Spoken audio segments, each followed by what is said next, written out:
نحمده ونصلي على رسوله الكريم. وقال النبي صلى الله عليه وسلم: المسلم من سلم المسلمون من لسانه ويده. صدق اللہ العظیم.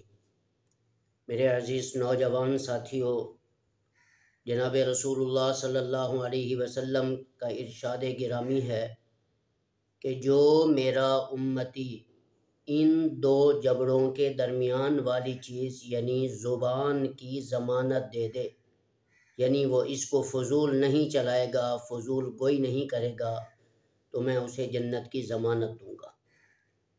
پھر اس کے بعد رسول اللہ صلی اللہ علیہ وآلہ وسلم نے ارشاد فرمایا کہ جو میرا امتی دو رانوں کے درمیان یعنی شرمگاہ کی حفاظت کی ضمانت دے دے تو میں اسے بھی جنت کی ضمانت دے دوں گا۔ تو ظاہر بات ہے میرے بھائیو، یہ دو چیزیں ہیں جس کی وجہ سے انسان صغیرہ گناہوں میں بھی مبتلا ہوتا ہے اور کبیرہ گناہوں میں بھی مبتلا ہوتا ہے۔